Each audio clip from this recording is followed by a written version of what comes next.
দর্শক শুভেচ্ছা জানাচ্ছি এন্টার টিভির নিয়মিত আয়োজন রাষ্ট্রচিন্তায়। আজকে রাষ্ট্রচিন্তার বিষয় ধরা হয়েছে প্রত্যাশার বাংলাদেশ। এই বিষয়ে দুজন অতিথি আমাদের সাথে কথা বলবেন। মাওলানা আব্দুল্লাহ শাহিন, ব্যবসায়ী ও রাষ্ট্রচিন্তক আমার বামে আছেন, আমার ডানে আছেন বাদশাহ আব্দুল্লাহ, লেখক ও কলামিস্ট। একেবারে তারুণ্যদীপ্ত দুজন অতিথিকে নিয়ে আমরা আজকে কথা বলবো প্রত্যাশার বাংলাদেশ। 1971 সালের স্বাধীনতার পর থেকে আমরা যে লাল সবুজের পতাকা পেয়েছি, যে স্বপ্ন দেখেছি, সেই স্বপ্ন কিছুদিন যাওয়ার পর আবার কিছুটা হোঁচট খায়। 90 সালে আবার আমাদের গণতন্ত্র পুনরুদ্ধারের সংগ্রামে লিপ্ত হয়েছে। সর্বশেষ 2024 সালে নিশ্চয়ই দেখেছেন আমরা দ্বিতীয় স্বাধীনতা বলে যাকে, বা গণঅভ্যুত্থান গণবিপ্লবের মাধ্যমে আবার বাংলাদেশকে আমরা সামনে এগিয়ে নেওয়ার যে প্রত্যয়, ত্রয়োদশ জাতীয় সংসদ নির্বাচন হয়েছে, প্রথম সংসদ অধিবেশন শেষ হয়েছে।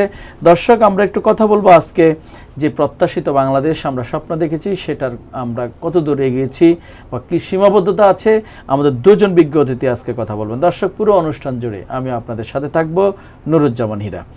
আমি একটু প্রথমেই যাই বাদশাহ আব্দুল্লাহ, লেখক ও কলামিস্ট, আপনার কাছে। বর্তমান সময়ে প্রায় 20 লক্ষ হাজার কোটি টাকার একটা ঋণের বোঝা নিয়ে এই সরকার যাত্রা শুরু করেছে। অনেক সীমাবদ্ধতার মধ্যেই নিশ্চয়ই আপনি জানেন ব্যাংকগুলো পুরো কলাপস হয়ে গেছে, অনেকগুলো ব্যাংকে তারল্য সংকট, আপনার প্রশাসনে দলীয়করণ, সবগুলো সেক্টর এমন অবস্থায় আসলে জাতীয়তাবাদী দল সরকার এসেছে। আসলে বর্তমানে একটা হামের যে সমস্যা, জ্বালানি সংকট দেখা দিয়েছে, ঈদকে কেন্দ্র করে সামনে চাঁদাবাজি, সকল কিছু মিলে যে প্রত্যাশার বাংলাদেশ আমরা আপনারা স্বপ্ন দেখেছিলাম, আমাদের সেই গন্তব্য আসলে কত দূর আমরা এগিয়েছি? ধন্যবাদ আপনাকে, আমার সহালোচক যারা দেখছেন সকলকে শুভেচ্ছা। প্রত্যাশার বাংলাদেশ বলতে বর্তমান যেই নতুন সরকার দায়িত্ব নিয়েছে, বাংলাদেশ জাতীয়তাবাদী দলের সরকার, বিএনপি সরকার, ওনাদের 2 মাসের মতো অতিক্রম ওনারা করেছেন। আমরা আরও কিছুদিন গেলে বুঝতে পারবো ওনারা জনগণের জন্য কতটুকু করছেন। আমরা দেখেছি জুলাই গণ অভ্যুত্থানে অতীত আওয়ামী লীগ সরকারের পতন হয়েছে। আমরা মনে করেছিলাম যে আমরা নতুন বাংলাদেশ যেটা বলি, সেই বাংলাদেশে আমরা ভালো কিছু প্রত্যাশা করব। সেজন্য বিশ্ববরেণ্য প্রফেসর ডক্টর ইউনূসকে বাংলাদেশের অন্তর্বর্তীকালীন সরকারের প্রদান করা হয়েছিল প্রত্যাশা নিয়ে। কিন্তু আমরা কিন্তু কাঙ্ক্ষিত প্রত্যাশা ওনার কাছ থেকে পাই নাই। উনি আমাদেরকে অনেক আশা দেখিয়েছেন, কিন্তু আশায় গুড়েবালি হয়েছে। উনি আসলে বিশ্ববরেণ্য মানুষ, কিন্তু বাংলাদেশের জনগণের জন্য উনি কতটুকু করেছে এটা জনগণ কিন্তু ইতিমধ্যে মূল্যায়ন করেছে। আমরা সেই সময় দেখেছিলাম বিনিয়োগে আকৃষ্ট করার জন্য, বিনিয়োগ আনার জন্য অনেক চেষ্টা করেছিলেন, বাট একটি দুর্ভাগ্য যে একটি বিনিয়োগ আসলে রাষ্ট্রে হয় নাই। উনি অনেক আশা দেখিয়েছেন, কিন্তু আশা কিন্তু আমাদেরকে কাঙ্ক্ষিত লক্ষ্যে পৌঁছাতে পারেন নাই। উনার আমলে আমরা যে শেখ হাসিনা গণতন্ত্রের জন্য আপনি ভারতে যেতে হয়েছে, আমরা চেয়েছিলাম সেই গণতন্ত্র অন্তর্বর্তীকালীন সরকার আমলে হবে, কিন্তু আমরা গত 18 মাসে কিন্তু তা দেখতে পাই নাই। উনার আমলে মব সৃষ্টি হয়েছে, ঢাকা বিশ্ববিদ্যালয়ে তোফাজ্জলকে পিটিয়ে মারা হয়েছে, কিন্তু আমরা তো ভারতমুখী হতে হয়নি। সেই যদি বলি ইউনূস সরকারের যে 18 মাসের যে সরকার ছিল, ভারতের কাছে আমাদের পদলোহন করতে হয়নি, ভারতের কাছে আমাদের মাথাকে বিক্রি করতে হয়নি, সেটা তো আমরা পেয়েছি। জি, তা অবশ্য পেয়েছি, কিন্তু আসলে যে গণতন্ত্রের জন্য কিন্তু একটি দেশ টিকে থাকে, সেই গণতন্ত্র কিন্তু আমাদেরকে ইউনূস সরকার দিতে পারে নাই। কারণ আপনি দেখেন, আমি যেটা বলতে চেয়েছিলাম, ঢাকা বিশ্ববিদ্যালয়ে তোফাজ্জলকে মেরে ফেলা হয়েছিল, সেটার দৃশ্যমান কোনো বিচার আমরা ভালোভাবে দেখতে পাই না। জাহাঙ্গীরনগর বিশ্ববিদ্যালয়ে শামীম মোল্লাকে মেরে ফেলা হয়েছিল পিটিয়ে, সেটার দৃশ্যমান কোনো বিচার আমরা পেয়েছি? সেটা এই দেশের মানুষ প্রত্যাশা করেছিল। আমি আমার যতটুকু অ্যানালাইসিস রয়েছে যে বাংলাদেশের অন্তর্বর্তীকালীন সরকারের যে সময়টুকু রয়েছে, বাংলাদেশের ইতিহাসে এটা মততন্ত্রের সময় হিসাবে লিপিবদ্ধ থাকবে কোনো এক সময়। কারণ উনি আমাদেরকে, ওনার আমলে অনেক আশা তো দেখেছি, কিন্তু আশার কিন্তু আমরা কোনো প্রতিফলন দেখতে পাই না। এই যে প্রত্যাশা, আমি বর্তমান সরকারের কাছে অনুরোধ জানাবো, বিগত সরকারের যে ভুলগুলি রয়েছে সেগুলো যাতে বর্তমান সরকার না করে। কারণ এই গণতন্ত্রের জন্য কিন্তু এই দেশ হাহাকার হয়েছে। বিগত 2.5 মাসের সরকারে আপনি কি সফলতা দেখছেন? 2.5 মাসের সরকারের এতটুকু সফলতা পেয়েছি যে আইন শৃঙ্খলার কিছুটা উন্নতি হয়েছে, তারপরেও আমরা দেখছি দেশের বিভিন্ন জায়গায় নৈরাজ্য রয়েছে, দর্শন হয়েছে, হত্যাকাণ্ড হয়েছে, কিন্তু আপনি যদিও রাজনৈতিক হত্যাকাণ্ড, যদিও সরকার আইন শৃঙ্খলা বাহিনী দ্বারা হত্যাকাণ্ড হয়নি, বাট অনেক হত্যাকাণ্ড হয়েছে, দর্শন হয়েছে, গুম হয়েছে, চাঁদাবাজি হচ্ছে, কিশোর গ্যাংয়ে উৎপাত বেড়ে গেছে। কিন্তু আসলে বর্তমান সরকারের বিষয়ে অ্যানালাইসিস করতে গেলে আরো কিছু দূর সময় নিতে হবে, কারণ বর্তমান সরকার কিন্তু একটা ঋণের বোঝা নিয়ে, আপনি যেটা বলেছেন ঋণের বোঝা নিয়ে কিন্তু বর্তমান সরকার দায়িত্ব নিয়েছে। এই যে আপনার ব্যাংক খাতে কিন্তু আমাদের ভয়াবহ অবস্থা রয়েছে, এই যে ইসলামী ব্যাংকের কথাটা রয়েছে, ইসলামী ব্যাংক কিন্তু আমরা দেখেছি এই কিছুদিনের আগে একটা প্রতিবেদন, প্রথম 3 মাসে তাদের প্রায় 288 কোটি টাকা লোকসান হয়েছে। যে ইসলামী ব্যাংক বাংলাদেশের বেসরকারি খাতে একটি বড় অবদান ছিল। বাংলাদেশের এই যে ইসলামী ব্যাংকগুলো রয়েছে বর্তমান সময়ে কিন্তু তারা অনেক সংকটে রয়েছে, বিশেষ করে ইসলামী ব্যাংক সহ শরিয়া ভিত্তিক আরো কিছু ব্যাংক রয়েছে, তাদের ঋণ খেলাপি হচ্ছে, তারল্য সংকট রয়েছে, দুর্বল তদারকি এবং রাজনৈতিক প্রভাবের কারণে এই সংকটগুলো হচ্ছে। আমরা আপনার কাছে আসবো বাদশা আব্দুল্লাহ, দায়ী কারা, এই বিষয়ে আমরা আপনার কাছে নিশ্চয়ই নেক্সট আসবো। আমরা একটু যেতে চাই মাওলানা আব্দুল্লাহ শাহীন আপনার কাছে, বিশিষ্ট ব্যবসায়ী, রাষ্ট্রচিন্তক। প্রত্যাশার যে বাংলাদেশ আমাদের ছিল, নিশ্চয়ই আপনিও জুলাই গণঅভ্যুত্থানের একজন যোদ্ধা, মাঠের যোদ্ধা। আপনি আপনার কাছে যে প্রত্যাশা ছিল, সেই প্রত্যাশা আপনি স্বপ্ন পূরণের পথে এগিয়েছেন কিনা এই সরকারের হাত দিয়ে, আপনি কি মনে করছেন? জি, ধন্যবাদ হীরা ভাইকে এবং আজকের এই টকশোর আয়োজন ইন্টার টিভিকে। আমরা প্রত্যাশা করব, প্রত্যাশা নিয়ে আলোচনা করব, টকশো হবে, অনেক রাজনীতিবিদ এটা নিয়ে আলোচনা করবে। মূলত আমি পয়েন্ট অফ অর্ডার আপনি যদি একটু নোট করেন, তাহলে আমরা প্রত্যাশা কার কাছে করব? জি, জনগণ তো প্রত্যাশা করবে, সরকারের কাছে করব। জি হ্যাঁ, যেই সরকারকে ভোট দিয়ে আমরা আওয়ামী লীগের কাছে প্রত্যাশা করেছিলাম। জি, আওয়ামী লীগ কী করেছে? আওয়ামী লীগ বাংলাদেশের 60-70% রাজস্ব বলি, বাংলাদেশের উন্নতির ধাপটা বলি, সম্পূর্ণ ভারতকে বিলিয়েছে। আপনি প্রত্যাশা করবেন কার কাছে? ইউনূসের কাছে। আমরা একটা আশা নিয়ে জুলাইয়ের যে অভ্যুত্থান, এর পরবর্তী যে সময় সবাই একটা আশার আলো দেখলো যে ডক্টর ইউনূস সে নোবেল পেয়েছে, তাকে আমরা বসালে হয়তো আমাদের বিশ্ববরণ্য আন্তর্জাতিক খ্যাতি সম্পন্ন বাংলাদেশের কমিউনিকেশন একমাত্র ব্যক্তি যিনি নোবেল পেয়েছেন তিনি হচ্ছে ডক্টর ইউনূস। তার কাছে আমরা প্রত্যাশা করেছিলাম, কি প্রত্যাশা করেছিলাম? দেশের উন্নতি, দেশ একটা ভালো পর্যায়ে যাবে। তো আমরা কিন্তু প্রতিদিন টেলিভিশনে দেখেছি যে আমরা বিনিয়োগ পাচ্ছি, দেশ এখানে চলে যাচ্ছে, দেশ ওখানে চলে যাচ্ছে। মূলত দেশ কোথায় গিয়ে দাঁড়াচ্ছে আমি আপনাকে একটু আজকে বলতে চাই, সেটা হচ্ছে দেশ আমেরিকার গোলাম হয়ে গিয়েছিল। মূলত আপনি যদি আওয়ামী লীগের আমলে ছিলাম আমরা ভারতের গোলাম, অন্তর্বর্তীকালীন সরকার হয়তো আরেকজনের গোলাম, এখন হয়তো আরেকজনের গোলাম, এই তো। হ্যাঁ, আমরা কিন্তু এখনো গোলামি করছি। জি, তবে হয়তো ভারতের এখন আমরা কার গোলামি করছি? এখন আমরা ভারতের 50% করছি এবং আমেরিকার 50% করছি। এখন আমরা মাঝামাঝি অবস্থায় আছি। আমি আগাচ্ছি বিষয়টা নিয়ে। ইউনূস আমাদেরকে আশার আলো দেখাতে পারেনি। সে কি করেছে? তার যত ঋণের বোঝা ছিল সবগুলো ঋণকে সে তার ক্ষমতায়নে মওকুফ করেছে। দেখেন, আমরা যদি তাকে ধরি যে সে নোবেল বিজয়ী ব্যক্তি, আমাদের দেশকে কিছু দেবে, সে কিন্তু দেয়নি, বরং কি আমাদের দেশ থেকে সে নিয়েছে, দেশের মানুষকে সে শোষণ করেছে। ঋণের পরিমাণ পরিশোধ করার কথা ছিল, হীরা ভাই আপনি অবগত আছেন। জি জি, কিন্তু পরিশোধ হয়েছে কি? হয়নি। উল্টো আমাদের ঋণ এখন আরো দ্বিগুণ হয়েছে। এবার আমরা বিএনপি সরকারের কাছে আসি। আমাদের তারেক যে সে লন্ডনে ছিল, জি, সে কখনো কল্পনাও করেনি। আমি আজকে ভিডিওর মাধ্যমে আমি বিএনপির ভাইদেরকে বলবো, তারেক জিয়া সহ বিএনপির কোনো নেতাকর্মী কল্পনাও করেনি যে আমরা বাড়িতে ঘুমাবো। মানে নেতৃত্ব কিংবা ফ্রন্ট লাইনে এসে 1.5 লক্ষ মামলায় প্রায় আপনার 50 লক্ষ আসামি ছিল। 100%। আমি ইন্ডিয়াতে সফরে গিয়ে দেখলাম, প্রায় চেন্নাই, তামিলনাড়ু, ওইদিকে অসংখ্য বিএনপির ভাইয়েরা তার আত্মগোপনে আছে। কয়েকটা দেশে আমার যাওয়ার মানে এটা কি 5 আগস্টের পূর্বে? আগে পূর্বের কথা বলছি। তাহলে আমরা তারেক জিকে উদ্দেশ্য করে আমার আজকের প্রত্যাশা বাংলাদেশ, যেহেতু আমরা প্রত্যাশা নিয়ে আলোচনা করছি, অবশ্যই আমার সাথে আব্দুল্লাহ ভাইও অ্যাড হবে, যেহেতু আমরা দুইজনই আব্দুল্লাহ। আমরা তারেক জির কাছে একটা প্রত্যাশা করেছি যে দেশকে একটা উন্নয়নশীল বাংলাদেশ হিসেবে রূপান্তর করবে। পাশাপাশি আমরা কোনো দেশের গোলামি করব না, কারণ আমরা তো গোলাম না।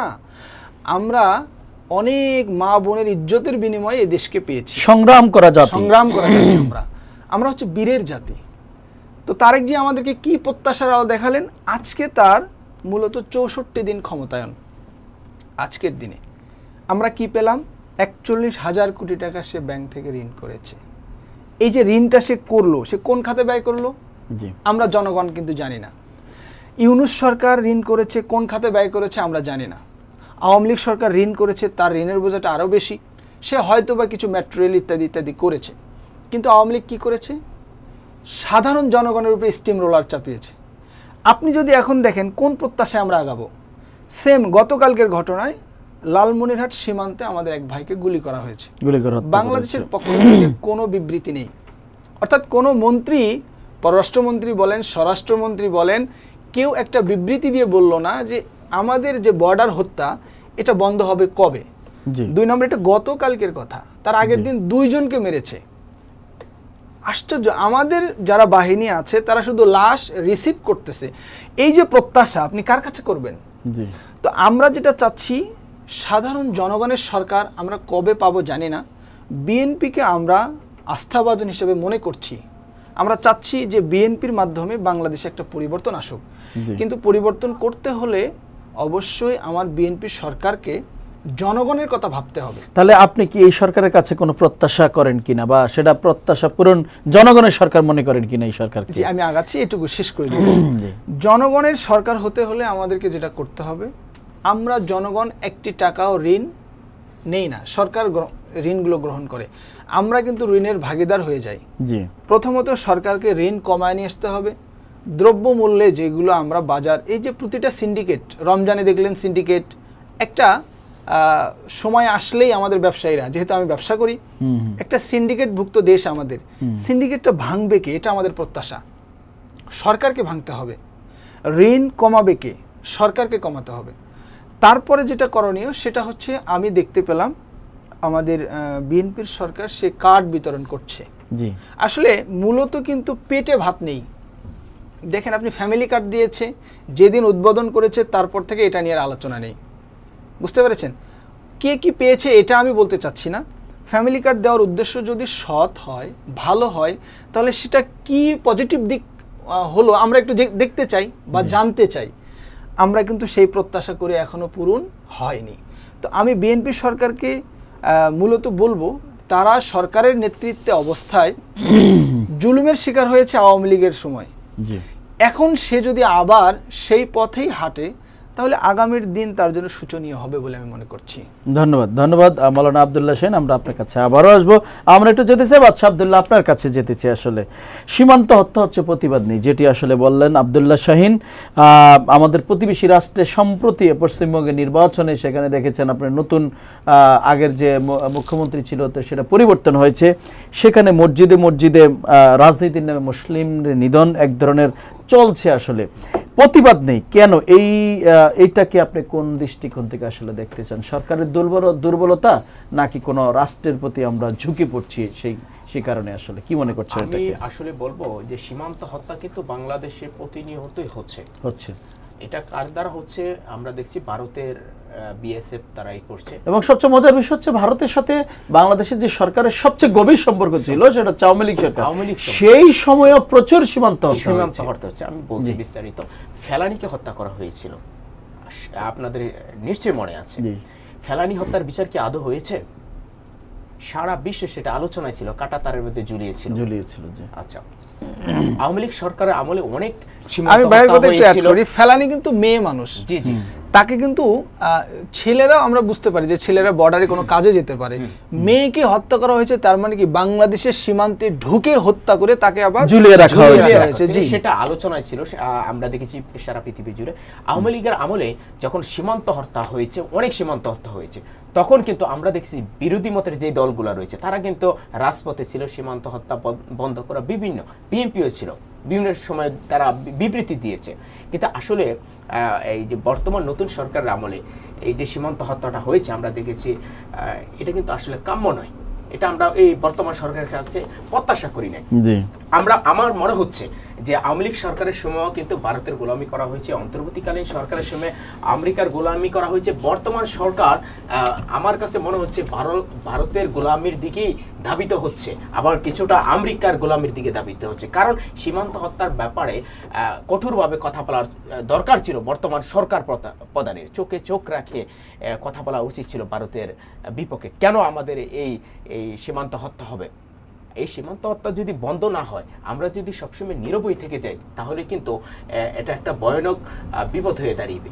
কারণ আমরা সবসময় দেখেছি আমরা কিন্তু নির্যাতনের শিকার হয়েছি, কিন্তু নির্যাতনে কাউকে কোনো সরকারকেই পাইনি। যেমন ইউনূস সরকারের আমলেও কিন্তু এই সীমান্ত হত্যা নিয়ে দৃশ্যমান কোনো বক্তব্য আমরা দেখি নাই, জি আওয়ামী লীগ সরকারের আমলেও দেখি নাই। এই সরকারের আমলেও যদি আমরা সীমান্ত হত্যা নিয়ে কোনো দৃশ্যমান বক্তব্য না দেখি, জনগণের পক্ষে যদি কথা না বলে, তাহলে কিন্তু এই সরকার জনগণের কাছে কিন্তু হ্যায় প্রতিপন্ন হয়ে যাবে। আর সরকার কিন্তু জনগণের কাছে দায়বদ্ধ থাকে সবসময়। কিন্তু আসলে এই যে বর্তমান সরকার, আমার বর্তমান সরকারের কাছে একটাই কথা দাবি থাকবে, তারা যেন রাজনৈতিক সংকট দূরীকরণ করে এবং গণতন্ত্রের পথে তারা হাঁটে। কারণ আমি যদি আপনাকে একটু তথ্য দেই, আওয়ামী লীগ সরকারের আমলে প্রচুর সীমান্ত হত্যা হয়েছে, এখন বিএনপি সরকার আছে, হত্যা হচ্ছে। বাট ইউনূস সরকারের আমলে সীমান্ত হত্যা হয়েছে একটি ঘটনা 1.5 বছরে আসলে আমরা পাইনি কোনো পত্রপত্রিকায়, কোনো নিউজে আসলে সেটি আসে না। এটা কি সফলতা নয় ডক্টর মোহাম্মদ ইউনূস স্যার? ইউনূস সরকার আমলে তাহলে সেই সময় যদি হত্যা 1.5 বছরে সংগঠিত না হয়, তাহলে সেটা বলা যায় সরকারের সফলতা। এই সময় কেন হচ্ছে? ইউনূস সরকার আমলে তো হয়েছে না, সীমান্ত হত্যা রানী শঙ্করে একটা ঘটনা আমরা কোনো তথ্য সেটা আসলে কোনো পাইনি আসলে। রানী শঙ্করে নামক একটা জায়গা আছে, এখানে কিন্তু হয়েছিল ইউনূস সরকারের আমলে, আরো বেশ কয়েকটা হয়েছে। আমরা পত্রপত্রিকায় কোনো নিউজে আমরা দেখিনি সেটি আর কি দেখেছি যে সীমান্ত হত্যা হয়েছে ইউনূস সরকারের আমলে হয়েছে। কিন্তু আসলে ইউনূস সরকারের আমি বলবো তার সফলতা থেকে ব্যর্থতা বলবো। আমি বলবো বাংলাদেশের ইতিহাসে সে একটা বাটপার সরকার ছিল, সবচেয়ে দুর্বল একটা সরকার ছিল। সেটা তো সরকার না, নির্দিষ্ট সময়ের জন্য, যদিও গণঅভ্যুত্থানের পর একটা গণস্পিডের সরকারের প্রত্যাশাটা আমাদের অনেক বেশি ছিল, তাদের কাছে ছিল অনেক প্রত্যাশা, তারা গণতন্ত্র সঠিক পথে রাখবে। কিন্তু তাহলে কিন্তু তারা ইউনূস সরকার প্রথমেই দায়িত্ব নিয়ে বলেছে ছাত্ররা নাকি ওনার নিয়োগকর্তা, ছাত্ররা ওনার নিয়োগকর্তা হলে ওনার তো জনগণের জন্য কাজ করতে আসে নাই, নির্দিষ্ট কিছু ব্যক্তির জন্য কাজ করতে এসেছে, উনি ওনার নিজের জন্য কাজ করতে এসেছে, গ্রামীণ ইউনিভার্সিটি করেছে। আর এই ইউনূস সরকারের পিছনে ইন্ধন ছিল বাংলাদেশ জামাতে ইসলাম, এনসিপি, এরাই এই ইউনূস সরকারের প্রধান নিয়োগকর্তা ছিল আমার যতটুকু অ্যানালিসিস মনে হয়। কারণ সবসময় দেখতাম তারা কিছু হলেই দেখতাম উপদেষ্টাদের বাসভবনে চলে যেত, বিভিন্ন দাবি দাওয়া নিয়ে তারা একরকম সরকারকে নিয়ন্ত্রণ করত। আর ইউনূস সরকার বাংলাদেশের যে ইতিহাসে সবচেয়ে দুর্বল সরকার ছিল। এই সরকারের কোনো সফলতা আমার কাছে মনে হয় না, যেটা রাজনৈতিক সংকট সে দূরীকরণ করতে পারে না। আমরা দেখছি বাংলাদেশের ওই সময় বৃহত্তম রাজনৈতিক বিরোধী দল ছিল জাতীয় পার্টি, জাতীয় পার্টির অফিসে কিন্তু একাধিকবার আগুন দেওয়া হয়েছে। এই সরকারের দায় ছিল না, কোনো বিবৃতি দেওয়ার দরকার ছিল না। আইন শৃঙ্খলার অবনতি হয়েছে, তারা কি দৃশ্যমান কোনো বক্তব্য রেখেছে? জাতীয় পার্টির রাজনীতি নিয়ে তারা ধ্বংস করে দেওয়ার চেষ্টা করছে। এই যে নির্বাচনটা বর্তমান যে নির্বাচিত হয়ে যে সরকারটা এসেছে, এই ত্রয়োদশ জাতীয় সংসদ নিয়ে আমার প্রশ্ন রয়েছে। 2014 সালে একতরফা নির্বাচন হয়েছিল আওয়ামী লীগের আমলে, 2018 সালে একটা রাতের ভোটের ইলেকশন হয়েছিল, 2024-এ একটা ইলেকশন হয়েছিল, আমিডামি নির্বাচন হয়েছিল। 2014, 2018, 2024 থেকে এই নির্বাচন ভালো, 2014, 2018, 2024 থেকে এই নির্বাচন ভালো। কিন্তু আমি এই নির্বাচনকে 100 থেকে 100 দিতে পারবো না। একটাই কারণ এই নির্বাচন ইঞ্জিনিয়ারিং হয়েছে। অনেক রাজনৈতিক দল নির্বাচনের পরে বলেছে যে ইঞ্জিনিয়ারিং হয়েছে এই নির্বাচনে। আপনি চিন্তা করেন 33 বছরে একটা বিরোধী দল জাতীয় পার্টি এবার একটা সংসদে একটা এমপি আসতে পারলো না। সেটা আমি বিশ্বাস করি না যে তারা একটা এমপি পাবে না, এটা আমি বিশ্বাস করি না। কেন বিশ্বাস করি না? কারণ 33-34 বছরের একটা বিরোধী দল, তাদের কোনো না কোনো জনসমর্থন আছে। আওয়ামী লীগের আমলে যখন মেয়র নির্বাচন হয়, কত মার্ক দিতে চাচ্ছেন আমি একটু যুক্ত করি, আমি মার্কটা দেব আর কি। আওয়ামী লীগের আমলে যখন রংপুরে মেয়র নির্বাচন হয়, তখন আপনার মনে থাকার কথা আওয়ামী লীগের প্রার্থী কিন্তু জামানত বাজেয়াপ্ত হয়েছিল, তখন আওয়ামী লীগ ক্ষমতা। সেখানে তো সমঝোতার মাধ্যমে সেই নির্বাচন হয়েছিল, সেটা জাতীয় পার্টিকে ছেড়ে দিবে সে অনুযায়ী সেখান থেকে বিজয়ী করা হয়েছে। তার মানে কি সরকার দলের একজন প্রার্থীর জামানত বাজেয়াপ্ত করবে এরকম কাজ নিশ্চয়ই সরকার করবে না। সমঝোতা হলো তো তারপর আওয়ামী লীগের যে প্রার্থী ছিল তাকে তো অবশ্যই সেকেন্ড বা থার্ড পজিশনে রাখতো, জামানত কিন্তু আপ্ত হোক, এরকম সরকার চাইতো না। কিন্তু ওই সময় রংপুরের মতো একটা জায়গায় জাতীয় পার্টি খুব ভালো অবস্থানে রয়েছে। এই ইঞ্জিনিয়ারিং সরকারের আমলে বর্তমান যে নির্বাচিত ওই সরকার আছে, এই অন্তর্বর্তীকালীন সরকারের যে নির্বাচনটা ছিল, এটা আমি ইঞ্জিনিয়ারিং সরকার বলবো, কারণ আমার এক বিশ্বাস হচ্ছে না। এই নির্বাচনটাকে আপনি 100-তে কত মার্ক দিতে আমি চাচ্ছেন? 100-তে 80 দিব। 80 দিব। হ্যাঁ। তা আপনি কি মনে করছেন যে এই পর্যন্ত 13টি সংসদ নির্বাচন হয়েছে, এর চেয়ে বেশি মার্ক পাওয়ার নির্বাচন আছে? ইয়েস। কত সালে নির্বাচন? 2009 সালের দিকে যখন আওয়ামী লীগ ক্ষমতায় আসছে, সেটাও তো ম্যানেজ করে হয়েছে আমাদের। সেটা কিন্তু যথেষ্ট ভালো নির্বাচন ছিল। বাংলাদেশের যেটা কেয়ারটেকার গভর্নমেন্টের আমলে যে নির্বাচন, আমি যদি এই নির্বাচনের কথা আপনাকে একটু বলি, এই নির্বাচন ইউনূসের হাত দিয়ে যে সরকারের নির্বাচনটি হয়েছে, এখানে একটি লাশও পড়েনি আমরা দেখেছি, একটি লাশও হত্যার ঘটনা ঘটেনি এই নির্বাচনে, যেটি একটি বিরল ঘটনা। এবং এই নির্বাচনটি সবচেয়ে মজার বিষয় হচ্ছে গণ অভ্যুত্থানের যারা ছিল প্রত্যেকেই এই সংসদে এসেছে, একসাথে নির্বাচন করেছে কোনো ধরনের হত্যা ছাড়া। এটা কি সফলতা বলা যায়নি আসলে? কোন নির্বাচনে 300 আসন নির্বাচন আমি তো আপনাকে বলছি যে 2014, 2018, 2024 এর নির্বাচন থেকে এই নির্বাচনটা ভালো হয়েছে, কিন্তু আসলে 100-তে 100 দেওয়া যাচ্ছে না। কারণ আমাদের রাজনৈতিক সরকারের দরকার ছিল। ইউনূস সরকার কিন্তু রাজনৈতিক সরকার ছিল না। এই বেড়াজাল থেকে আমাদের বের হতে হলে একটা নির্বাচিত সরকার প্রয়োজন ছিল। এই জন্য বলছি এই নির্বাচিত সরকারটা যেটা এসেছে সেটা ভালো হয়েছে, কিন্তু আসলে আমি এটাকে একেবারে পারফেক্ট নির্বাচন হয়েছে। ধন্যবাদ। আপনার কাছে আবার আসবে। ইঞ্জিনিয়ারিং হয়েছে নির্বাচনে, তিনি আমাদের বাদশা আব্দুল্লাহ যেটা আসলে কমপ্লেইনই করলেন যে 80 মার্ক দিয়েছেন 100-তে। আপনি এই সরকারকে, এই নির্বাচনটাকে 100-তে কত মার্ক দিতে চান, এবং ইঞ্জিনিয়ারিং হয়েছে কিনা আপনি আপনার বক্তব্যে? ধন্যবাদ হীরা ভাই। জি, আমি বাদশা আব্দুল্লাহ ভাইয়ের সাথে একমত না। কেন একমত না? এখানে 80% ইঞ্জিনিয়ারিং হয়েছে, বিষয়টা এমন নয়। কেন এমন না? 80% 80 মার্ক দিয়েছে, 100-তে 80 মার্ক পেয়েছে, ভালো। প্রথম কথা হচ্ছে, অবশ্যই এই ভোটটা ইঞ্জিনিয়ারিং এর ভোট ছিল। আমরা দুপুরবেলা পর্যন্ত যেটা দেখেছি, একটা সুষ্ঠু ভোট হয়েছে। বেলা গড়ার সঙ্গে সঙ্গে মোটামুটি মুড চেঞ্জ হয়ে গিয়েছে। তাহলে যদি সুষ্ঠু ভোট হতো বা ইঞ্জিনিয়ারিং না হতো, কে ক্ষমতায় আসতো আপনি মনে করছিলেন? আমি মনে করছি যে কমপক্ষে এখানে কে ক্ষমতায় আসতো বিষয়টা এমন না, আচ্ছা। তবে জামাত ইসলাম তাদের নীতি নৈতিকতার জায়গা থেকে ত্রুটি আছে, এটা সবাই বলে, আমিও বলবো। তারা যে আসনগুলো পেয়েছে তাদের চেয়ে হয়তো বা দ্বিগুণ হতে পারত। এবং ভাই যেটা বললো যে জাতীয় পার্টি, আমাদের উত্তর অঞ্চলে 20টি আসনের 19টি জামাত ইসলাম পেয়েছে, একটি দুটি হলেও জাতীয় পার্টি পেত। কারণ আপনার যদি 77টি যদি এখন পায়, দ্বিগুণ যদি হয়, তাও আপনার 100 সরকার গঠন করে, তাহলে সেই ক্ষেত্রে 154 বা সামথিং আমি সরকার গঠন, কিন্তু তাহলে 11 দলীয় জোট করতে, এটি তো আপনার 100%। আমি আপনাকে বলি, এর ভিতরে কারিশমা হচ্ছে এরকম যে আপনি হয়তোবা দেখেছেন উপদেষ্টাদের ভিতরে একজন মহিলা উপদেষ্টা, সে কিন্তু সেটা ওপেন করে দিয়েছে যে আমরা জামাতকে ক্ষমতায় আসতে দেই নাই। জামাতকে ক্ষমতায় আসতে না দিয়ে সে কি বুঝাতে চেয়েছে? জনগণের সঙ্গে সে তামাশা করেছে। এক কথায় পরিষ্কার, জনগণ যদি চাইতো জামাতকে ক্ষমতায় আসতে হবে বা ভোটের মাধ্যমে আসতো, আমরা দেখতাম। কিন্তু ইঞ্জিনিয়ারিং করে কি হলো? আমরা আবার চুরির পন্থায় চলে যাচ্ছি। মানে আমাদের ইচ্ছা হচ্ছে যে আমরা যাকে বসাবো সে বসবে, যাকে নামাবো সে নামবে। আমার ভোটের প্রকৃত প্রতিফলনটা আমরা এটা জনগণের সঙ্গে তামাশা করছি। জনগণ আপনাকে ভোট দিয়ে আসছে একরকম, আপনি বিকেলে রেজাল্ট হচ্ছে আরেক রকম। এই যে প্রত্যাশার বাইরে গিয়ে কাজ করা, এটা কিন্তু একটা ইঞ্জিনিয়ারিং এবং এক প্রকার জনগণের সঙ্গে তামাশা বলতে পারি। গণঅভ্যুত্থানের প্রত্যাশাটা আমাদের এরকম ছিল। শুরুর কথায় আবার আসবো। শুরুর কথাটা হচ্ছে যে জাতীয় পার্টি আওয়ামী লীগের দোসর ছিল, এটা আমরা বলি। দোসর মানেই সে মাঠ আউট হবে, বিষয়টা এমন নয়। সে কিন্তু জিএম কাদেরকে আমি খুব কাছ থেকে চিনি, আরও যারা আছে, রাঙ্গা ভাই, তো তারা তাদের জায়গা থেকে কি একজনও হেভিওয়েট প্রার্থী ছিল না যে বের হয়ে আসবে? সেটা তো ভোটের মাধ্যমে। হ্যাঁ, তাদেরকে কিন্তু আমরা একদম ফ্রন্ট লাইনে দেখি নাই। তার মানে ইঞ্জিনিয়ারিংটা এত মজবুতভাবে করা হয়েছে যে এটা ভাগ বাটোয়ারার মতো, তুমি এটা খাবা, তুমি ওটা খাবা, আমি এটা খাবো, বাস। বিষয় হচ্ছে, আমরা যদি বিগত দিন দেখি, ইউনূস সরকার যা করে গিয়েছে, আমাদের আগামী 100 বছর আমরা ইউনূস সরকারকে ভুলতে পারবো না। সেটা কি কারণে ভুলতে পারবো না? সে একজন ইঞ্জিনিয়ার, সে একজন পাক্কা ইঞ্জিনিয়ার। সে যা ইঞ্জিনিয়ারিং করতে পারে, বাংলাদেশের ইতিহাসে নেটিজন যারা আছে, আমাদের সাংবাদিক মিডিয়া ভাই যারা আছে, তারাও জানে। বিরোধী দল তো এটা নিয়ে আপনার যে ইঞ্জিনিয়ারিং কথা বলছেন, আপনি যে আসন যা পেয়েছে তার দ্বিগুণ হতো দুপুরের জামাত পর তো চিত্র। ENFC করছে, জি হ্যাঁ, আমি আপনাকে বলছি, তো এই যে এই ঘটনাগুলো ঘটেছে, বিরোধী দল তো সেই রকম কোন ধরনের আওয়াজ, উচ্চস্বরে বলছে না। প্রতিবাদ বা আদালতে মামলা ঠুকেনি, মানে কারণ কি? হীরা ভাই আপনি মূল পয়েন্টে এসেছেন। জি। জামাতকে বাংলাদেশের লোক এক প্রকার অনেক লোকই রাজাকার বলে। মানুষ তো ভোট দিয়েছে, জি। সেই ক্ষেত্রে আপনার জি জি ভোট হ্যাঁ, দিয়েছে।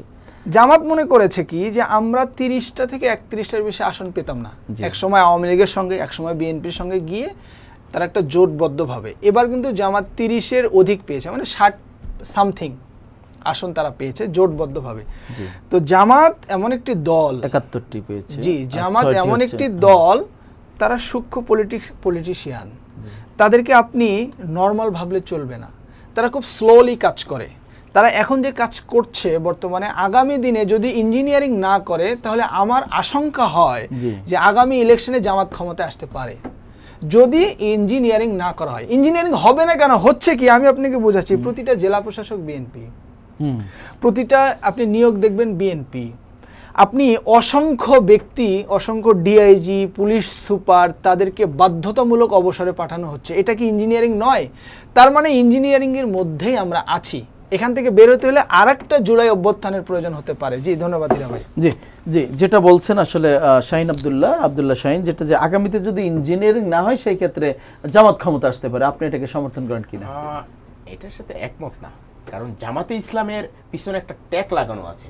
জি। তারা দেশ বিরোধী ছিল। ট্যাগ কি এই নির্বাচনে ছিল না?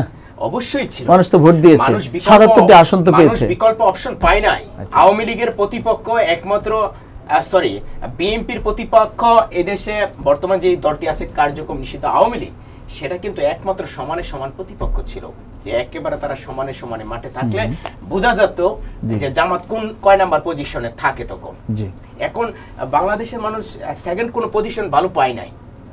আমরা একসময় টক শোতে দেখেছি যে বলেছিল বিএনপি সরকারের সাথে বিরোধী দল জাতীয় পার্টি হয়ে যেতে পারে, কারণ আওয়ামী লীগের ভোটগুলো ওখানে যাওয়ার সম্ভাবনা আছে। তাহলে আগামী নির্বাচনে কি আপনি আশঙ্কা করছেন যে জামাত আওয়ামী লীগ নির্বাচনে আসবে, সেই ক্ষেত্রে জামাতের কোনো অবস্থান সেটা থাকবে আমি না? বলতে পারবো না, সেটা রাষ্ট্রীয় বিষয়। যেহেতু আওয়ামী লীগের নামে বর্তমানে নিষিদ্ধ করা হয়েছে, তাদের গণহত্যার বিচার চলছে, বিভিন্ন ভাবে হত্যার বিচার চলছে। কিন্তু আসলে আওয়ামী লীগ যদি স্পেস পেত, আমার কাছে মনে হতো তখন জামাতে ইসলামের পজিশন কয় নাম্বারে থাকতো তখন জনগণ দেখতে পারতো।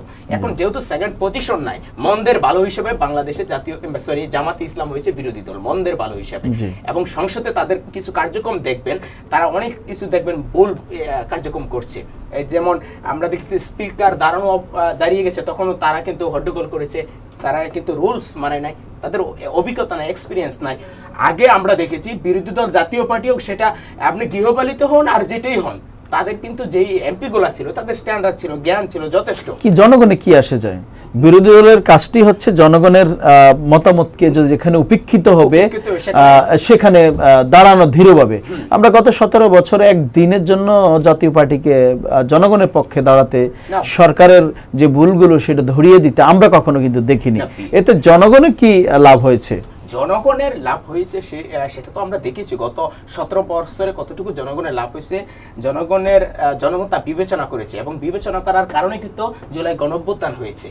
এটা আপনি নিশ্চয়ই সহজভাবে বুঝাতে পেরেছি যে জনগণ বিবেচনা করেছে দেখেই কিন্তু আওয়ামী লীগের পতন হয়েছে। আপনি কি মনে করেন না সেই বিবেচনার অংশ হিসাবেই জাতীয় পার্টি একটিও আসন পায়নি? নো, কারণ আপনি একটা দেশের বিরোধী দল হিসাবে আছে জাতীয় পার্টি, আপনি মিনিমাম 5-6টা আসন পেত, কারণ এখানে যে হেভিওয়েট নেতারা রয়েছে, আপনি জিএম কাদের রয়েছে, ব্যারিস্টার শামীম হায়দার পাটোয়ারি রয়েছে, মশিউর রহমান রাঙ্গা রয়েছে, আরো কিছু হেভিওয়েট নেতারা রয়েছে, তারা অবশ্যই কিন্তু পাশ করতে পারতো। কিন্তু আসলে বর্তমান সরকারের একটা সিগন্যাল ছিল, মনে হচ্ছে যে তারা এই ব্যক্তিগুলা, যেহেতু আওয়ামী লীগের দূষর বলা হয় জাতীয় পার্টি, এই নেতাগুলোকে সংসদে নেওয়া হবে না। আমি আপনার সাথে জাতীয় পার্টি জনগণের সঙ্গে প্রতারণা করেছে, এটাও বয়কটের একটা কারণ হতে পারে। কারণ স্বাধীনতার পর থেকে জাতীয় পার্টি জনগণকে কোনো কিছু দিতে পারেনি, বরং তারা নিয়েছে। শুনেন, যতই বয়কট করুক না কেন, কিন্তু তাদের কিছু না কিছু এমপি হবে। আপনিও আমার সাথে একমত হবেন, কিছুক্ষণ আগে বলেছেন একটা দুটো আসন তারা পেতে পারতো। কিন্তু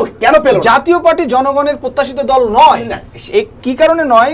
জাতীয় পার্টি তাদের সুযোগ সন্ধানী কাজগুলো বেশি প্রয়োগ করেছে। জাতীয় পার্টি তারা তাদের মতো করে আপনি একমত কিনা? জাতীয় পার্টির সাথে কিন্তু আওয়ামী লীগ সরকার কিন্তু যেটা গোলামি বলছেন নিয়ন্ত্রণ করার চেষ্টা করতো। আওয়ামী লীগ সরকার কিন্তু জাতীয় পার্টি নিয়ন্ত্রণ, আওয়ামী লীগ যখন একতরফা ভোট করেছে তখন জাতীয় পার্টি একমাত্র দল। 2014 সালে একটা মিনিট আমি যুক্ত করি। 2014 সালে যখন একতরফা নির্বাচন আওয়ামী লীগ ক্ষমতায় আসে 153টা আসনে, তখন কিন্তু হুসেইন মোহাম্মদ, আমরা নির্বাচনের আগে দেখেছি হুসেইন মোহাম্মদ এরশাদ কিন্তু আপনার নির্বাচন থেকে সরে যেতে চেয়েছিল, সরে গিয়েছিলেন, উড্ডু করেছিলেন। তখন আপনার 2-3 দিন একটু ছিল মাঠের পরিবেশ। তখন কেন বাংলাদেশের বিএনপি এবং জামাতে ইসলাম তারা কেন জাতীয় পার্টির সাথে এক হয় না? তখন কিন্তু এই সরকার টিকাতে পারতো না। হুসেইন মোহাম্মদ এরশাদ উনি সরে গেছে নির্বাচন থেকে, বিএনপি জামাত তখন চুপ ছিল। কেন চুপ ছিল? তখন যদি তারাও সক্রিয় ছিল। হুসেইন মোহাম্মদ ইরশাদের জাতীয় পার্টি আর এখনকার জাতীয় পার্টি এক নয়। ইরশাদ যেভাবে তার পলিটিক্যাল সিস্টেম ওয়াইজ কাজ করতে চেয়েছিল, ইরশাদ একজন রাজনীতিবিদ, তাকে আমি স্যালুট জানাই। কিন্তু তারপরে যারা এসেছে তারা জনগণের প্রত্যাশিত দলের যে নেতৃত্ব দেবে এই নেতৃত্বের ভিতরে তারা ছিল না। ইরশাদ চেয়েছিল যখনই জনগণের হয়ে কাজ করবে তখনই তাকে জেলে ভরা হয়েছিল। এবং হীরা ভাই আমার সাথে একমত বলি যে জিএম কাদেরকে যখন 2024 সালের নির্বাচন হয়, আপনার মনে থাকার কথা, উনি কিন্তু ঘোষণা দিয়েছিলেন প্রত্যাহার করবেন, নির্বাচন থেকে সরে যাবেন। কিন্তু যেদিন উনি প্রত্যাহার করবেন ওই দিন কিন্তু আপনি দেখবেন, আমরা গণমাধ্যমে দেখেছি ওনার অফিস কিন্তু আইন শৃঙ্খলা রক্ষাকারী বাহিনী বিভিন্ন, তাহলে নাটক, হ্যাঁ সেগুলো তো নাটক হতে পারে। কিভাবে নাটক মনে করবেন? আমরা কি মনে করি না ভারত থেকে ফিরে এসে যখন বলল, ভারত থেকে ফিরে এসে যখন জিএম কাদের বলল যে ভারতের কথার বাইরে আমি একটি কথা বলতে পারবো না, তখন কি মনে হয় না, আপনি কি মনে হয় না যে জনগণ তখনই বয়কট করে ফেলেছে জাতীয় পার্টিকে? আপনি কিছুদিন আগে জামাতে ইসলামের যিনি বর্তমান আমির রয়েছে ডাক্তার শফিকুর রহমান, তিনিও কিন্তু একটা বিবিসিতে আমরা একটা সাক্ষাৎকার দেখেছি যে ভারতের সাথে একটা বিষয় নিয়ে বক্তব্য ছিল, কিন্তু এটা উনি পরে প্রকাশ করেছে। তো উনিও তো বিশেষ কিছু নিয়ম মেনেছেন, তারপরে প্রকাশ করেছে। জিএম কাদের বলছেন যে ভারতের কিছু নির্দেশনা ছিল, এখন তিনি প্রকাশ করতে পারবেন। তার মানে তা না যে ওনাকে ওই সময় জনগণ বয়কট করছে। কারণ আপনি ভালোভাবে পেজ দেওয়া দরকার ছিল। জাতীয় পার্টি কোনো জায়গায় দাঁড়াইতেই পারে না ভালোভাবে, প্রশাসনের সহযোগিতা ছিল। ধন্যবাদ দর্শক, আমরা কথা বলছিলাম প্রত্যাশিত বাংলাদেশ। দুজন অতিথি আমাদের সাথে কথা বলছেন, মাওলানা আব্দুল্লাহ শাহীন, ব্যবসায়ী রাষ্ট্রচিন্তক, কথা বলছেন বাদশাহ আব্দুল্লাহ, লেখক ও কলামিস্ট। দর্শক সাথেই দেখুন, ছোট্ট একটা বিরতির পর আবারও আমরা ফিরে আসছি।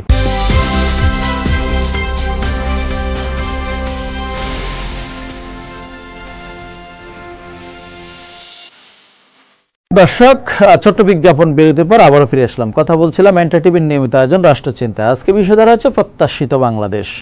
আমাদের দুজন অতিথি আছেন, মাওলানা আব্দুল্লাহ শাহীন, ব্যবসায়ী রাষ্ট্রচিন্তক, আমাদের সাথে আছেন বাদশাহ আব্দুল্লাহ, লেখক ও কলামিস্ট। আমি একটু যেতে চাই ব্যবসায়ী জনাব মাওলানা আব্দুল্লাহ শাহীন আপনার কাছে। আপনি নিশ্চয়ই ব্যবসা করছেন, আপনি এই সাথে সম্পর্কিত। আপনি নিশ্চয়ই দেখেছেন যে আমাদের একজন প্রতিমন্ত্রী বলেছেন যে ঈদের সময় চাঁদাবাজিটা হবে না, এটা নিশ্চয়তা তিনি দিয়েছেন। আপনার কাছে বলতে চাই যে আজকে যে চাঁদাবাজির জন্য সামনে কোরবানির ঈদ আছে, নিশ্চয়ই জানেন, পথে পথে একটা যদি আপনার এলাকার কথাও বলি, সেই রংপুর থেকে ঢাকাতে যদি একটি ট্রাক আসে, সেখানে 5-7-10 জায়গায় সেখানে চাঁদা দিতে হয়। আসলে তার জন্য খরচ বেড়ে যায়, তার জন্য দাম বেড়ে যায়। এই যে ইতিমধ্যে দেখেছেন নিত্য প্রয়োজনীয় জিনিসের দাম অনেক বেড়ে গেছে। আসলে কোনো কোনো ক্ষেত্রে 20 থেকে 50 টাকা, 100 টাকা বেড়ে গেছে অনেক ক্ষেত্রে। আসলে এর কারণ পরিত্রাণের আসলে উপায় কি? আমরা যখনই যে সরকার আসে আমরা দেখি সিন্ডিকেটের কবল থেকে বের হতে পারেনি। আসলে সরকারের চেয়ে কি সিন্ডিকেটের ক্ষমতা বেশি মনে করছেন? এই বিষয়ে আপনি কি? জি, ধন্যবাদ হীরা ভাইকে। চাঁদাবাজির প্রসঙ্গটা আমি প্রথমে টানবো। জি, আপনি আওয়ামী লীগের সময় দেখবেন, আওয়ামী লীগের যারা মন্ত্রী ছিল, আমি নাম বলবো না, মিডিয়াতে আসছে, সবাই দেখেছে, পেপার পত্রিকায় চাঁদাবাজি নিয়ে কথা বলেছে। দ্বিতীয়ত বিএনপি সরকারের আমলে, সরকার গঠনের পরপরই আমরা চাঁদাবাজি নিয়ে মন্ত্রীর মুখে কথা শুনেছি যে সমঝোতার মাধ্যমে সমঝোতাটা কি? তাহলে কি আমরা ধরে নিব যে চাঁদার একটা সমঝোতা তার পকেটে যায়? আমরা কি ধরে নিব? আমি একজন ব্যবসায়ী হিসেবে আমার প্রায় 10 থেকে 12টা গাড়ি রোডে চলে, কন্টিনিউ প্রতিনিয়ত আমাকে ফেস করতে হয় প্রশাসনিক, দলীয়করণ, এই যে জিনিসগুলো, এই যে চাঁদাবাজিটা। প্রতিমন্ত্রী বলেছে ঈদ পর্যন্ত চাঁদা হবে না, তার মানে কি আগে হয়েছে বা ঈদের পরে হবে? বিষয়টা হচ্ছে আমাদের মন্ত্রীরা, তারা আসলে মন্ত্রিত্বের চেয়ারে বসে যে হাস্যোজ্জ্বল কথাগুলো বলে, মানুষ তাদেরকে তামাশার চোখে দেখে। বিশেষ করে আমি তাদেরকে তামাশার চোখে দেখি। কেন? মন্ত্রী যদি চায় 1 ঘন্টার মধ্যে বাংলাদেশের সমস্ত চাঁদা বন্ধ করবে, এটা মন্ত্রীর পক্ষে সম্ভব। কিন্তু মন্ত্রী নিজেই বলছে সমঝোতার মাধ্যমে চাঁদা নেওয়া জায়েজ আছে, তার মানে উনি ফতোয়া দিচ্ছে। আপনি এটাকে হালাল করে দিলেন, হালাল করে দিলেন অলরেডি। তাহলে প্রশাসন তারা কি করবে? তারা বলেছে মন্ত্রীর অনুমতি আছে, আমি তো চাঁদা গ্রহণ করবই। ছোট্ট একটা গল্প আমি আপনাকে শুনাই। আমার একটা গাড়ি কাঁচামরিচ নিয়ে লালমনিরহাট থেকে গাজীপুর আসবে, আসার প্রতিমধ্যে যে কোনো একটা ট্রাফিক সিগন্যালে পুলিশ তাকে সিগন্যাল দেওয়া হচ্ছে, গাড়ির কাগজ ঠিক আছে, ড্রাইভিং লাইসেন্স সব কমপ্লিট আছে, দোষ খুঁজে পাচ্ছে না। গাড়ির কাগজে লেখা আছে ইয়েলো এবং নেভি কালার হতে হবে। তো নেভি কালারটা সাইডে একটু ছোট করে দেওয়া। ছোট হলো কেন? দেখেন চাঁদা নেওয়ার কৌশল। ছোটর কারণে তাকে পয়সা গুনতে হবে। ড্রাইভার আমাকে ফোন করলো, এই পরিস্থিতি। তাহলে আমরা এখন কোন পথে আগাচ্ছি? 2 নম্বর কথা হচ্ছে চাঁদাবাজির আরেকটা বিষয় হচ্ছে এখন রন্দে রন্দে চাঁদা চলছে। আপনি আমার জন্মস্থান গাইবান্ধা, নিশ্চয়ই আপনি অবগত আছেন। গাইবান্ধা একটা নদীবান্ধব এলাকা। নদীবান্ধব এলাকায় প্রতিনিয়ত বালু উঠানো হচ্ছে এবং সেই চাঁদার ভাগ খাচ্ছে হাই কমান্ড পর্যন্ত, একেবারে লো থেকে উপর পর্যন্ত ভাগ যাচ্ছে। তাহলে আমার যারা মন্ত্রীরা আছে, যারা আমলারা আছে, তারা যদি এই চাঁদার ভাগ নিয়ে প্রতি বছর হজ করতে যায়, তাদের হজ কি কবুল হবে? যেহেতু আপনি জানেন আমি একজন মাওলানা মানুষ, ছোটোখাটো, তাদের বোঝা উচিত যে আমরা যে অ্যাঙ্গেলে দেশ পরিচালনা করতে চাচ্ছি জনগণ এই প্রত্যাশা করে না।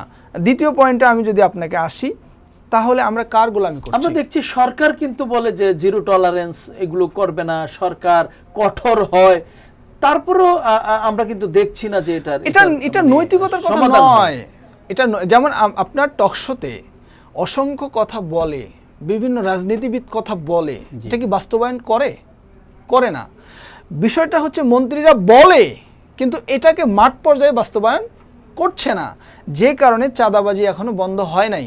প্রত্যেকটা রন্দে রন্দে আমি আপনি কি আরেকটু জিনিস অ্যাড করি, চাঁদাবাজির ক্ষেত্রে শুধু কি পুলিশ এবং আমাদের যারা ছোটোখাটো নেতা তারা দায়ী? বিষয়টা তেমন নয়, এখানে হাই কমান্ড পর্যন্ত দায়ী আছে। হাই কমান্ড বলতে কাকে আমি আসলে ইন্ডিকেট করছি? প্রজাতন্ত্রের যেহেতু দেশ আমাদের, এখানে নেতৃত্ব পর্যায়ে যারা আছে একদম উপর লেভেল পর্যন্ত, আমি যদি মন্ত্রীকে অ্যাড করে ফেলি তাহলে মন্ত্রী থেকে শুরু করে একদম লো পর্যন্ত তারা কি চাঁদার সঙ্গে জড়িত নয়? যদি তাই না হবে তাহলে চাঁদাবাজি কেন বন্ধ হচ্ছে না?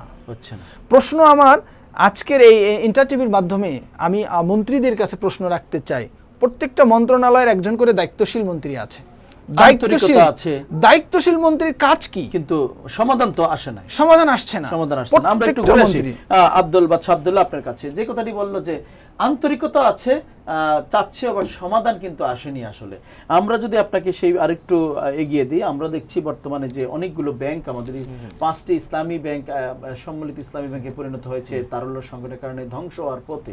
বিগত সরকার পুরো ব্যাংকিং সেক্টরটাকে পুরো ধ্বংস করে দিয়েছে। এক ব্যক্তির কাছে পুরো ব্যাংকিং সেক্টর পুরো জিম্মি হয়ে গিয়েছিল। হাজার হাজার লক্ষ কোটি টাকা, 234 বিলিয়ন টাকা বিদেশে পাচার হয়েছে। এই যে ব্যাংকিং সেক্টরের অরাজকতা, এই জন্য আসলে উত্তরণের উপায় কি? আসলে কারা দায়ী এর পিছনে? আচ্ছা, আমাকে কিছুটা সময় বাড়িয়ে দিয়েন। আচ্ছা, প্রথমে চাঁদাবাজির বিষয়টা নিয়ে একটু কথা বলি। বিভিন্ন সেক্টর কিন্তু বর্তমান সরকার আমলে চাঁদাবাজি হচ্ছে, সমঝোতার মাধ্যমে হচ্ছে, যেটাই বলি না কেন।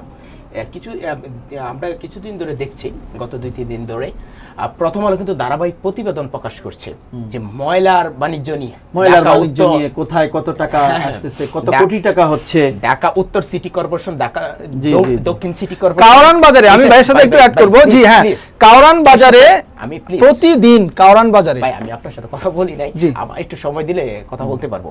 যে ঢাকা উত্তর সিটি, দক্ষিণ সিটি কোথায় কে নিয়ন্ত্রণ করছে, এটার সাথে আমরা দেখেছি বেশিরভাগ জায়গায় বিএনপির নেতারা এটার সাথে জড়িত। এটা কিন্তু সরকারের ভাবমূর্তি ক্ষুণ্ণ করছে। এই যে আপনি একেবারে প্রথম আলোর প্রতিবেদনটা খুব ভালো করে পড়ে দেখবেন, একেবারে সুন্দর করে ওয়ার্ড ভিত্তিক কারা কারা নিয়ন্ত্রণ করছে। 30 কোটি 84 লাখ টাকা চাঁদা মাসে আদায় হচ্ছে ওই যে ময়লা থেকে। এই যে ময়লার মধু কিন্তু আওয়ামী লীগের আমলেও কিন্তু নেতারা এটা বলতে পারে নাই, বিএনপির আমলেও কিন্তু এই ময়লার মধুর গ্রামটা কিন্তু সিস্টেমে এই ময়লার মধুর প্রতি কিন্তু তাদের অনেক আকর্ষণ। এই আকর্ষণের কারণে কিন্তু এই বর্তমান সরকারের ভাবমূর্তি ক্ষুণ্ণ হতে পারে। যাই হোক, এখন আপনি আরেকটা প্রশ্ন করেছেন ব্যাংকের বিষয়গুলো নিয়ে। আমরা যে অরাজকতা চলছে, অরাজকতা চলছে বর্তমানে, আস্থাহীনতা হচ্ছে, এই সংকট চলছে, বিশেষ করে বেসরকারি ব্যাংক, ইসলামী ব্যাংকটা কিন্তু ভয়াবহ সংকট চলছে। চমৎকার ব্যাংক ছিল, চমৎকার একটি ব্যাংক ছিল, অন্যান্য অনেক দেশে এইটা নিয়ে গর্ব করতো একসময়, গর্ব করতো, এবং তারা কিন্তু এটার সাথে যুক্ত ছিল, র্যাঙ্কিং এ ছিল, 10 এর মধ্যে ছিল। সেই ব্যাংকটাকে পুরো ধ্বংস করে দিয়েছে। এটার সাথে আমি তিন ভাবে এটা বিশ্লেষণ করতে পারি এই ইসলামী ব্যাংকের বিষয়টা। 2017 সালের আগে একটা নিয়ন্ত্রণ ছিল কাদের হাতে, 2017 থেকে 2024 সাল পর্যন্ত কাদের হাতে নিয়ন্ত্রণ ছিল, এবং 2024 এর পরে কাদের হাতে নিয়ন্ত্রণ রয়েছে এবং কিভাবে সেটা পরিচালিত হয়েছে। আপনি 2017 সালের আগে, বিশেষ করে আওয়ামী লীগ সরকার যখন ক্ষমতায় আসে 2009 সালের দিকে, তখন 2013 সালের শেষের দিকে, 2024-এর প্রথম দিকে মেবি এই সময়টুকুতে কিন্তু প্রথমে টার্গেট ছিল যে ইসলামী ব্যাংকের নিয়ন্ত্রণ আওয়ামী লীগ সরকার তারা নিয়ে নিবে, তখন থেকে কিন্তু টার্গেট করেছিল। কিন্তু টার্গেটটা 17 সালে গিয়ে বাস্তবায়নটা হয়েছিল 2017 সালের 5 জানুয়ারি।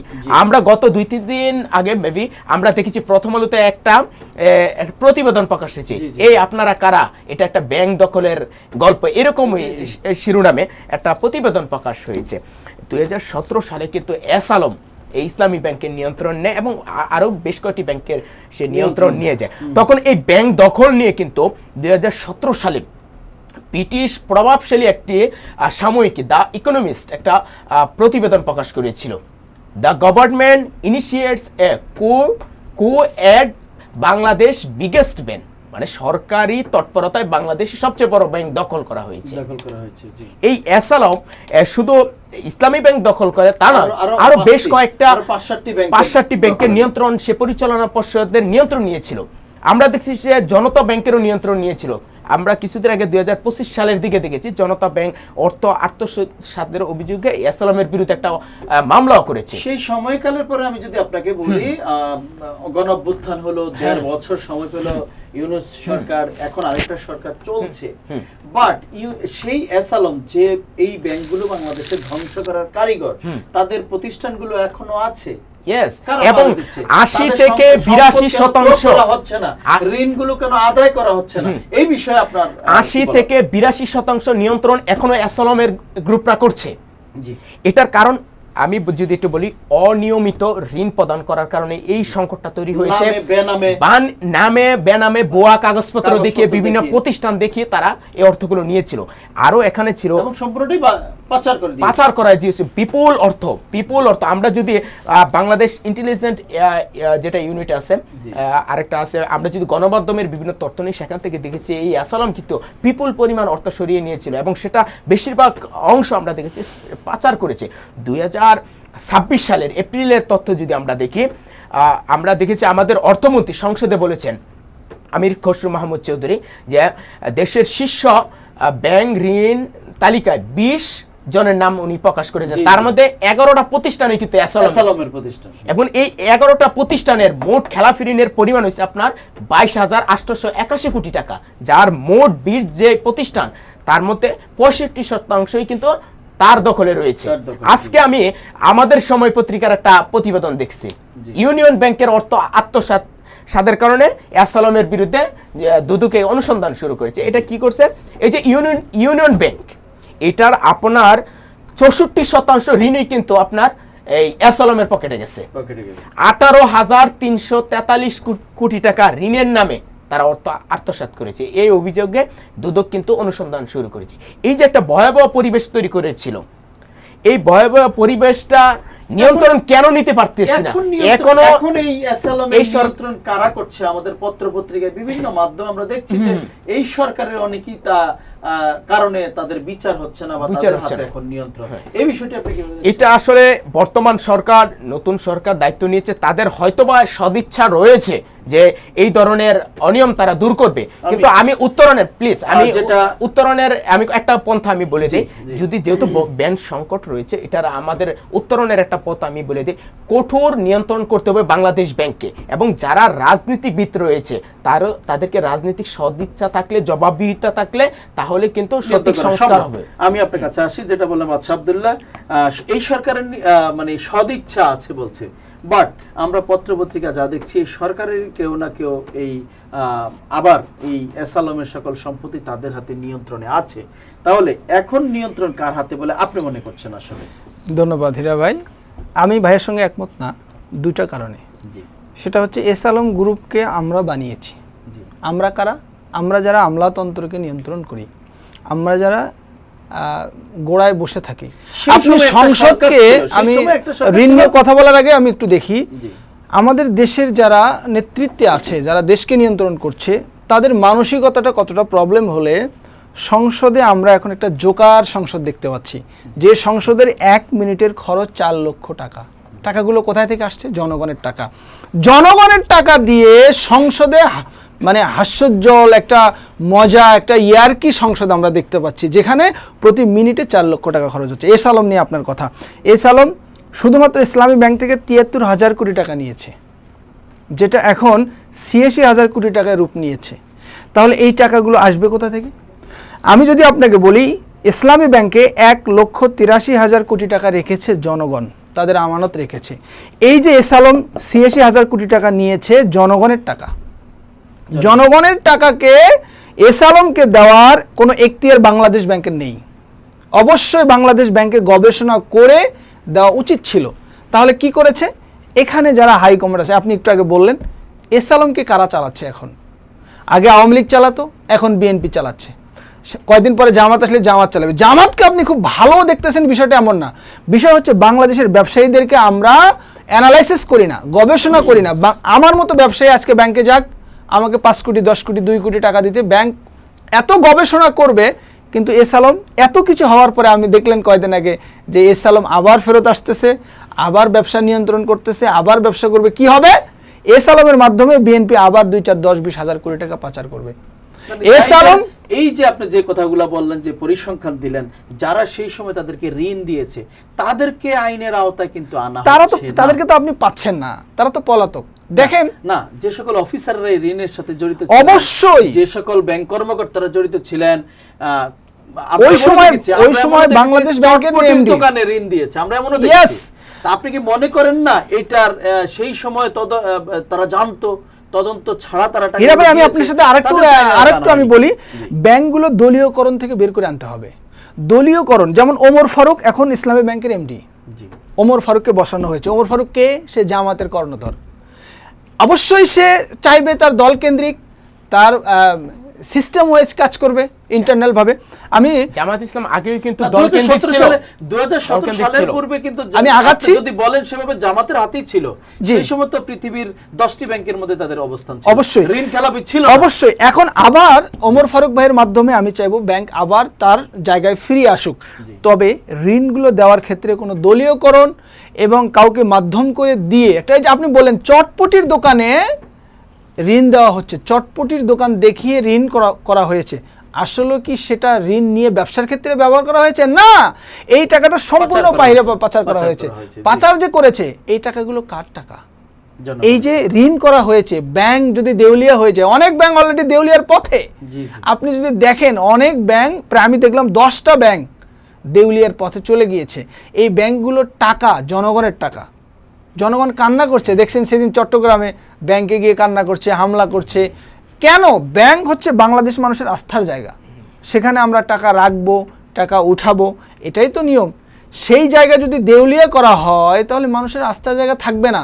বরঞ্চ হাদি ভাইয়ের একটা কথা আমি আপনাকে মনে করিয়ে দেই, ওসমান হাদি ভাই, যদিও আপনি তাকে অবগত আছেন, আমিও চিনি, সারা 100 বছরে ওসমান হাদি আর আসবে না। আমরা যে ওসমান হাদিকে পেয়েছি, ওসমান হাদি একটা কথা বলেছে যে বিএনপি সহ যে কোনো দল যদি জনগণের প্রত্যাশা পূরণ করতে না পারে, জনগণের মাইন্ডসেট আপ এমন হয়েছে যে সমস্ত চিন্তা বাদ দিয়ে সংসদে গিয়ে পিটাবে। সেটা জামাতকেও মারতে পারে, বিএনপিকেও মারতে পারে, জাতীয় পার্টিকেও মারতে পারে। যে দল জনগণের প্রত্যাশা পূরণ করতে পারবে না, এইভাবে দেউলিয়া হলে তো তাই করবে। আপনি যদি দেখেন জাতীয় পার্টি, সেটা তো সে তো দালালি করেছে, দালালি সবসময় দালালি করে যাচ্ছে। আমি আপনাকে যদি বলি বিএনপি কি করলো, সে গ্যাসের দাম 60 টাকা থেকে 90 টাকা করেছে। কেন? 30 টাকা বাড়াতে হবে দেশের? এইরকম তো ক্রাইসিস এখনো তৈরি হয়নি। গ্যাস তো আমাদের নিজস্ব, 30 টাকা বাড়াতে হলো লিটারে। আপনি তেলের সংকট করলো, আমরা তেল নিয়ে একটা মহা সংকটে দেখলাম, তেল খুব মানে ক্রাইসিস সমস্যা, তেল পাওয়া যাচ্ছে না ইত্যাদি, সংকট চলে গেছে, দাম বাড়লো, তেলের লাইন ফাঁকা। আমি গতকালকেও তেল ভরলাম, আজকেও তেল ভরলাম, আপনার পাম্পগুলোতে একজন লোক নেই। জিজ্ঞেস করলাম ম্যানেজারকে, ভাই এরকম কেন? বললো যে এটা উপরের খেলা। তাহলে উপরটা কে খেলে? এই উপরটা পরিবর্তনের ক্ষেত্রে জনগণ কিন্তু 100% জুলাই ঘটিয়েছিল।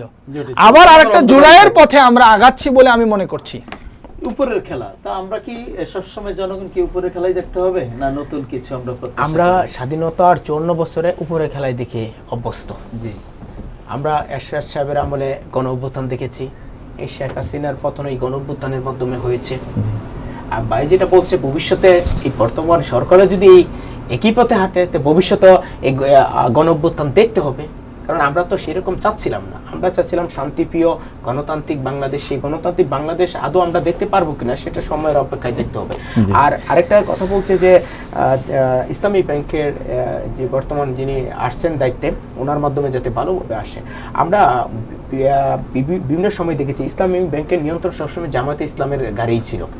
আমরা জামাতে ইসলামের যারা ছিল, আমি কিছুদিন আগে 2-3 দিন আগে সম্ভবত দেখছি বিএনপি নেতা রাশেদ খান, যিনি আগে গণ অধিকার পরিষদ করতেন, উনি জামাত ইসলামকে অমানুষের দল বলেছেন।